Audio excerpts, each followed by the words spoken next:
আসসালামু আলাইকুম সবাইকে। আজকে আমরা আরেকটা ভিডিও নিয়ে কথা বলতে আসছি।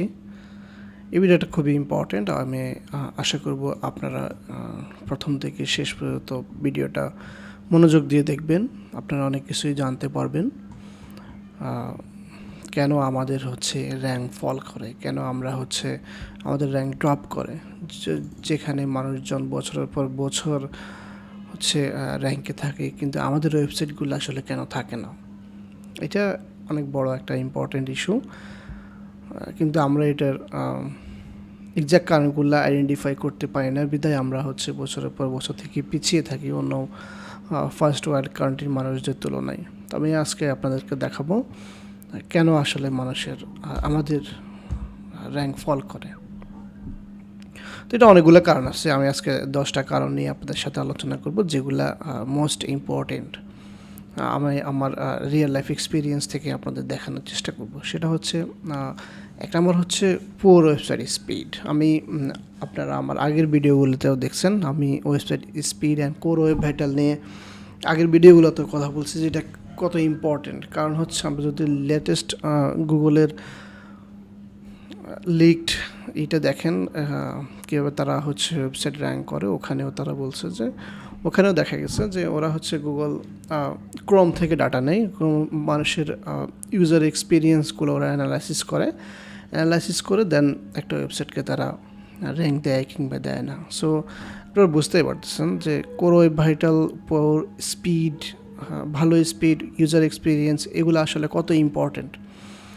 আমি আপনাদেরকে যদি একটু দেখাই, এই ওয়েবসাইটে যদি আপনারা দেখেন, এটা স্পিড দেখাচ্ছে 96 অ্যান্ড প্রায় ম্যাক্সিমাম কোর ওয়েব ভাইটালের যে এলিমেন্টগুলো আছে সবগুলো গ্রিন, অ্যান্ড কোনো সমস্যা গুগল এটাতে দেখতে পাচ্ছে না। এখানে 96 দেখাচ্ছে স্পিড, অ্যান্ড ডেস্কটপে দেখাচ্ছে 100। সো এখানে দেখেন সব ধরনের এলিমেন্ট এখানে গ্রিন আছে, তার মানে ইউজারের আমার এখানে এই ওয়েবসাইটটা ভিজিট করতে আসলে তেমন কোনো সমস্যায় পড়তে হচ্ছে না। ইউজার যখন সমস্যায় পড়বে, আমার এখানে কোনো এলিমেন্ট লোড হবে না, দেরিতে লোড হবে, তারপর কিছু ভেঙে যাবে, স্পিডটা অনেক বেশি লাগে লোড হতে। এই সবগুলো আপনি গুগলের এই টুলটা দিয়ে আপনি দেখতে পাবেন যে এখানে যদি কোনো প্রবলেম থাকে আপনারা অবশ্যই ফিক্স করে ফেলবেন। এগুলো যদি প্রবলেম থেকে যায়, আপনি অনেক প্রবলেম ফিক্স করেও আসলে র্যাঙ্কটা ব্যাক করতে পারবেন না, বা আপনার র্যাঙ্ক ফল করে আপনি ঠেকাতে পারবেন না। কারণ ইউজার আপনার ওয়েবসাইটে ভালো এক্সপিরিয়েন্স পাচ্ছে না। এক্সপিরিয়েন্স না পাইলে আপনি ওয়েবসাইটে যত ভালো কন্টেন্টই দেন, যত ভালো ব্যাকলিঙ্কই করেন, গুগলের কাছে সেই ডেটাটা চলে যায় যে এখানে ইউজাররা খুব ভালো এক্সপিরিয়েন্স পাচ্ছে না। সো আপনাকে একটা না একটা সময় আপনাকে আস্তে আস্তে র্যাঙ্ক ফল করে দিবে। সো আপনার স্পিডটা কেন গুরুত্বপূর্ণ অ্যান্ড কোর ওয়েব ভাইটালটা ফিক্স করা কেন গুরুত্বপূর্ণ আপনারা মোটামুটি জানেন। সো এটা সবসময় মাথায় রাখবেন যেন আপনার এইগুলা ঠিকঠাক মতো থাকে। তারপর 2 নম্বর আমরা ইইটিকে স্টিল ইগনোর করতেছি। আপনারা যদি ইইটিকে স্টিল ইগনোর করেন, তাহলে আপনাদের র্যাঙ্ক 100% বলা যায় আপনাদের র্যাঙ্ক থাকবে না। EEAT experience, expertise and authority and trust.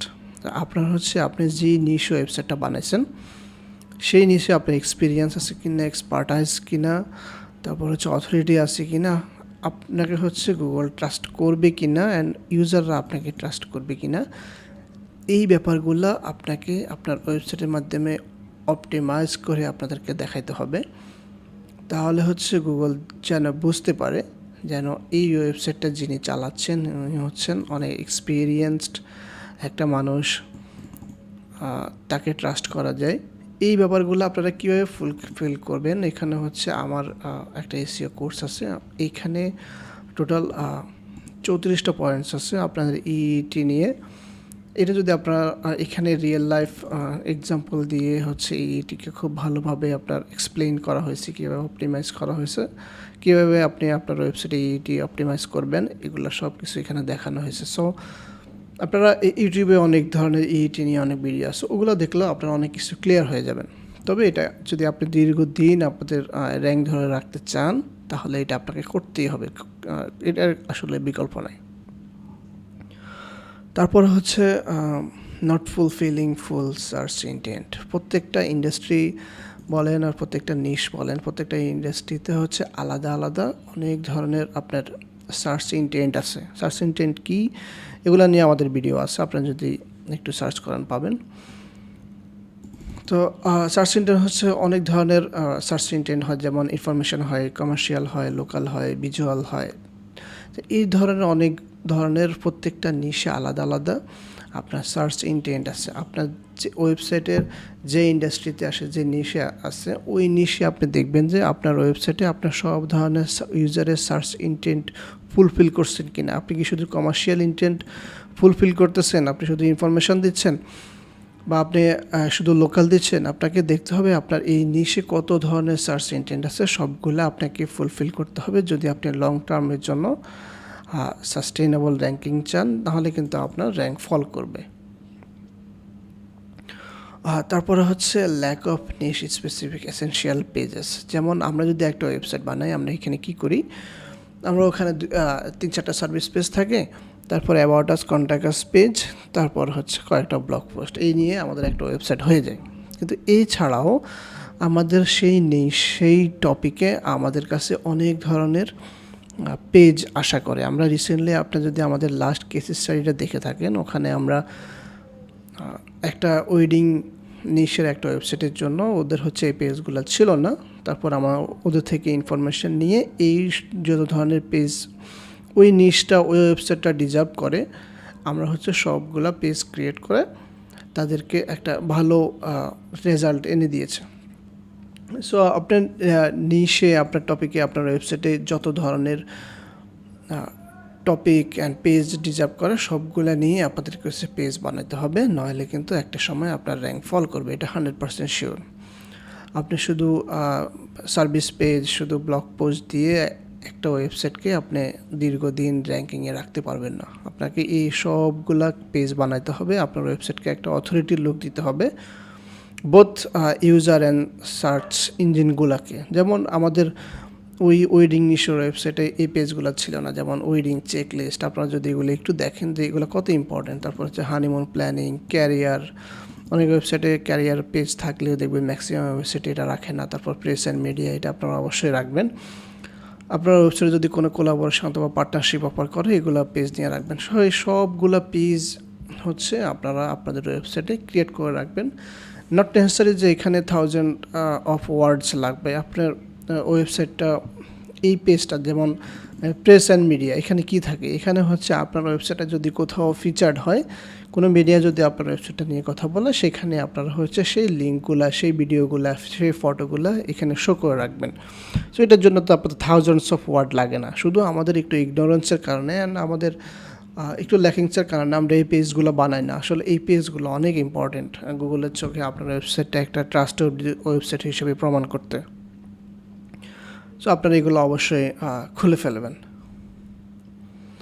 তারপরে আরেকটা কারণ হচ্ছে আমরা ওয়েবসাইটে শুধু ব্লগ পোস্ট দেই, আপনার বিভিন্ন হেল্পফুল কন্টেন্ট দেই, সার্ভিস পেজ আপলোড করি। এছাড়াও কিন্তু আমাদের ওয়েবসাইটকে আমরা একটা কোম্পানি অফিস হিসেবে ট্রিট করতে পারি। আমরা হচ্ছে এটা করি না, আমরা হচ্ছে শুধু ব্লগ পোস্টই পাবলিশ করি অথবা ওই ইন্ডাস্ট্রির কিছু নিউজ পাবলিশ করি। আমরা কিন্তু ওখানে চাইলে আমাদের কোম্পানির অনবোর্ডিং নিউজগুলো দিতে পারি। আমাদের কোম্পানি থেকে যদি কেউ চলে যায়, আমরা সেই ফেয়ারওয়েলের যদি কোনো অনুষ্ঠান হয়, সেই অনুষ্ঠান নিউজ দিতে পারি। আমরা কেস স্টাডি পাবলিশ করতে পারি। আমাদের কোম্পানি যদি কোনো CSR ইনিশিয়েটিভস করে, সেটা নিয়ে আমরা বিস্তর আলোচনা করতে পারি। তারপর আমরা বিভিন্ন জব পোস্টিং অথবা আপডেটস আমাদের কোম্পানির যেগুলো আছে ওগুলো দিতে পারি। তারপর আমরা কোনো লিগ্যাল অ্যান্ড পলিসি ইনফরমেশন থাকলে সেগুলো আমাদের ওয়েবসাইটে আমরা পাবলিশ করব।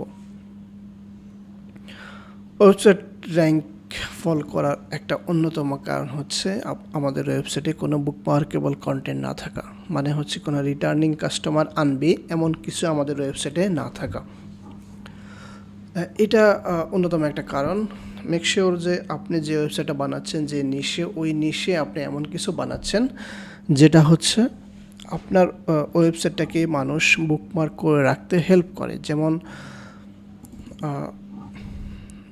আপনার একটা SEO এজেন্সি ওয়েবসাইট আছে, এখন ওখানে আপনি এমন একটা কন্টেন্ট বানাইছেন যে 40টা এসইও টুলস বা 20টা এআই টুলস যেগুলো হচ্ছে এসইও এক্সপার্টদের কাজে লাগে। সো এমন গাইডলাইন যদি আপনি বানান, ওই গাইডলাইন কিন্তু মানুষজন তাদের ব্রাউজারে বুকমার্ক করে রাখবে অ্যান্ড ফ্রিকুয়েন্টলি সেই বুকমার্ক থেকে হচ্ছে আপনার ওয়েবসাইটটা ভিজিট করতে পারবে। এটা হচ্ছে আপনাকে রিটার্নিং ভিজিটর আনতে অনেক হেল্প করবে। আর আপনার ওয়েবসাইটে আপনি যত কিছুই দেন, যত ইনফরমেশনই দেন, আপনার ওয়েবসাইটে যদি রিটার্নিং ভিজিটর আনতে ব্যর্থ হয়, তাহলে আপনার র্যাঙ্কিং একদিন না একদিন ফল করবেই, এটা 100%। সো মেক শিওর যে আপনি এমন কিছু কন্টেন্ট আপনার ওয়েবসাইটে রাখতেছেন, এমন কিছু রিসোর্স রাখতেছেন, এমন কিছু টুলস রাখতেছেন, মানুষজন আপনার ওয়েবসাইটটা বুকমার্ক করে রাখতেছে। তারপর হচ্ছে not running paid ads for brand search growth. এটা অনেক বড় একটা মিস্টেক। আমরা যখন এসইও করি, আমাদের হচ্ছে আমরা ক্লায়েন্টদেরকে কখনোই বলি না যে তুমি পেইড অ্যাড রান করো। এটা অনেক বড় একটা মিস্টেক। কারণ হচ্ছে পেইড অ্যাড রান করলে ক্লায়েন্ট ইনিশিয়াল দুই একটা প্রোডাক্ট সেল করতে পারে, অথবা দুই একটা ক্লায়েন্ট পেয়ে যেতে পারে। আবার লং টার্মের জন্য আমাদের যে জিনিসটা দরকার, ব্র্যান্ড সার্চ, মানে হচ্ছে আমাদের ব্র্যান্ড লিখে, ব্র্যান্ডের নাম লিখে মানুষজন গুগলে সার্চ করতেছে। এই যে এই ব্যাপারটা যতদিন পর্যন্ত আপনার হবে না, আপনার হচ্ছে মানুষজন যতদিন পর্যন্ত আপনার ব্র্যান্ড লিখে গুগলে সার্চ করবে না, আপনি একটা ওয়েবসাইটে যত কিছুই করেন না কেন, আপনার র্যাঙ্কিং থাকবে না। এটা 100% লিখে দেওয়া যায়। সো এটা কীভাবে বাড়াবেন, এটা হচ্ছে অনেক ধরনের ওয়েই আছে। তবে সবচেয়ে পপুলার ওয়ে হচ্ছে আপনার পেইড অ্যান্ড আর্ট করা। সেটা হচ্ছে আপনার নিশ আর ইন্ডাস্ট্রির উপরে ডিপেন্ড করবে। আপনি হচ্ছে গুগল অ্যাডসে চালাবেন নাকি ফেসবুকে চালাবেন বা অন্য কোথাও চালাবেন। ফেসবুকে যদি আপনার কাস্টমাররা বেশি থাকে, তাহলে হচ্ছে আপনি ফেসবুকে চালাবেন। আপনার কাস্টমাররা যদি গুগলে থাকে, তাহলে হচ্ছে আপনি গুগলে চালাবেন। যেমন আপনি টি শার্ট সেল করেন, আপনি হচ্ছে এটার জন্য ফেসবুকে আপনি অ্যাড চালাতে পারেন। কিন্তু আপনি হচ্ছে ইন্টেরিয়ার ফার্ম ওনার, আপনার হচ্ছে একটা ইন্টেরিয়ার ফার্ম আছে, আপনি সেটার জন্য ফেসবুকে আপনি অ্যাড চালালে হবে না, আপনার হচ্ছে গুগলেই অ্যাড চালাতে হবে। কারণ আপনি যদি এটা অ্যাড চালান, ফেসবুকে যদি আপনি এটা অ্যাড চালান, তাহলে অনেক মানুষ আছে যাদের কাছে এমনি যাবে, ওরা হচ্ছে ইন্টেরিয়ার ডিজাইন করাইতে হচ্ছে ইচ্ছুক না, কিন্তু এমনিতে হয়তো আপনার অ্যাডটা দেখতেছে বা ভিডিওটা দেখতেছে বা ইন্টেরিয়ার ডিজাইন কেমন হয় এটা দেখতেছে। কিন্তু গুগলে গিয়ে মানুষজন যদি লিখে interior design firm in Dhaka, তার মানে হচ্ছে সে অলমোস্ট ইন্টারেস্টেড এই বিষয়ে, সে হচ্ছে জানতে আগ্রহী, সে একটা কোটেশন পেতে আগ্রহী, বা সে কার সাথে একটু কথা বলতে আগ্রহী। তো এটা এই জন্য বললাম, সব ধরনের নিশের ট্রাফিক হচ্ছে সব ধরনের প্ল্যাটফর্মে থাকে না। সো আপনি একটু ঘাটাঘাটি করবেন আপনার ক্লায়েন্টের বিজনেস যে নিশে, সেই নিশে ট্রাফিকগুলো কোথায় আছে, ফেসবুকে আছে না গুগলে আছে। আপনি তাকে হচ্ছে সাজেস্ট করবেন যে তুমি এই প্ল্যাটফর্মে হচ্ছে অ্যাড চালা। তোমার মাসিক বাজেট যদি তুমি যদি কখনো গুগল অ্যাডস দিয়ে কাস্টমার নাও পেতে চাও, তুমি প্রয়োজনে তোমার এসইও বাজেট থেকে একটু কাট করে তুমি অল্প কিছু টাকা পয়সা পেইড অ্যাডের পিছনে খরচ করা, তাতে হচ্ছে আমাদের এসইও কাজটা করতে অনেক সহজ হবে। যে এটা আপনারা অবশ্যই চেষ্টা করবেন। আপনার ব্র্যান্ড নিয়ে যদি আমি আবারও বলতেছি, আপনার ব্র্যান্ড নিয়ে যদি মানুষজন গুগলে সার্চ না করে, আপনার অর্গানিক র্যাঙ্কিং একটা সময় পরে অবশ্যই ফল করবে, এটা 100%। তারপরে র্যাঙ্ক ফল করার আরও কিছু কমন কারণ আছে, যেমন কিওয়ার্ড স্টাফিং করা, এগুলো আপনারা অনেকেই জানেন। ওভার অপটিমাইজ অ্যাঙ্কর টেক্সট, তারপরে হচ্ছে ব্রোকেন ইন্টারনাল লিঙ্কিং, যে আপনি আপনার ওই পেজ একটা থেকে আরেকটাতে লিঙ্ক করছেন কিন্তু ওই পেজটা আর নাই। তারপরে মিসিং অল্টার টেক্সট। তো এইগুলো হচ্ছে খুব ইজি, আপনারা ফাইন্ড আউট করতে পারেন, আমি এই বিষয়ে কথা বললাম না। তারপর হচ্ছে র্যাঙ্ক ফল করার আরেকটা কারণ হচ্ছে গুগল অ্যালগরিদম আপডেট। এটা আসলে কারো কিছুই করা থাকে না, এটা অনেক সময় আপনার ফ্রিকুয়েন্টলি অ্যালগরিদম আপডেট হয়। কখনো এআই কন্টেন্ট ধরার জন্য আসে, কখনো স্প্যামি ব্যাকলিং ধরার জন্য আসে, কখনো ইটি যারা অপটিমাইজ করে না তাদের ধরার জন্য আসে। তো এটা চলতেই থাকে। আর লাস্টলি আমি যেটা নিয়ে কথা বলবো, ফর মোবাইল অপটিমাইজেশন। আপনারা জানেন অনেক নিশে হচ্ছে বেশিরভাগ ট্রাফিকই থাকে মোবাইল থেকে আসে, এমনি অন অ্যাভারেজ বর্তমানে প্রত্যেকটা নিশ রিসার্চ করে দেখা যায় 60% ট্রাফিক আসতেছে হচ্ছে মোবাইল থেকে। সো মোবাইলে থেকে যখন ট্রাফিক আসে, মোবাইলে যদি আপনার ওয়েবসাইটটা অপটিমাইজ করা না থাকে, রেসপন্সিভ করা না থাকে, তাহলে হচ্ছে ইউজাররা আপনার ওয়েবসাইটটাকে ঠিকমতো পড়তে পারবেন না, ইজিলি নেভিগেট করতে পারবেন না, এখান থেকে ওখানে যাইতে পারবে না। সো আপনারা মেক শিওর যে এই জিনিসটা হচ্ছে না। এই জিনিসটা যদি হয় তাহলে হচ্ছে আমি আপনাদেরকে শুরুতেই বলছিলাম, এই জিনিসটা গুগল মেজার করতে পারে, বুঝতে পারে যে আসলে ইউজার ঠিকমতো নেভিগেট করতে পারতেছে না, সে এসে বের হয়ে যাচ্ছে বা সে তার কাঙ্ক্ষিত রেজাল্টটা পাচ্ছে না। এগুলো মেজার করার গুগলের কাছে সেই টুলটা আছে, সে বুঝতে পারে। সো এটা যদি একবার বুঝতে পারে যে গুগল ইউজার হচ্ছে মোবাইল দিয়ে ভিজিট করতে পারতেছে না, তাহলে হচ্ছে আপনার র্যাঙ্কিং আস্তে আস্তে ফল করবে। আপনি অনেক সময় শুনবেন যে তার একটা মানুষের কন্টেন্ট ভালো, তারপর ব্যাকলিঙ্ক প্রোফাইল ভালো, তার হচ্ছে অনেক কিছুই সব কিছু ঠিকঠাক, তারপরে মানুষের র্যাঙ্ক ফল করতেছে। কেন করতেছে? এই কারণগুলোর কারণে আসলে করে যে ইউজারকে আপনি ঠিকমতো স্যাটিসফাই করতে পারতেছেন না। আই হোপ আপনারা এই বিষয়গুলো নিয়ে একটু ঘাটাঘাটি করবেন অ্যান্ড ফার্দার অ্যানালাইসিস করবেন। যদি আপনাদের নিজের ওয়েবসাইট থেকে, আপনাদের ক্লায়েন্টের ওয়েবসাইট থাকে, ওই ওয়েবসাইটে আপনারা অ্যানালাইসিস করে দেখবেন যে কোথাও এই ধরনের গ্যাপগুলো আছে কি না। গ্যাপগুলো থাকলে আপনারা হচ্ছে আপনার ওয়েবসাইটে সেগুলো ইমপ্লিমেন্ট করে অবশ্যই সাস্টেনেবল র্যাঙ্কিংয়ের দিকে আপনাদের ওয়েবসাইটটা নিয়ে যাবেন। আজকের ভিডিওটা এখানেই। আমি আপনাদেরকে নেক্সট ভিডিওতে আরও কিছু এসেনশিয়াল বিষয় নিয়ে আলোচনা করব। আই হোপ আপনাদের সেগুলো ভালো লাগবে। আল্লাহ হাফেজ।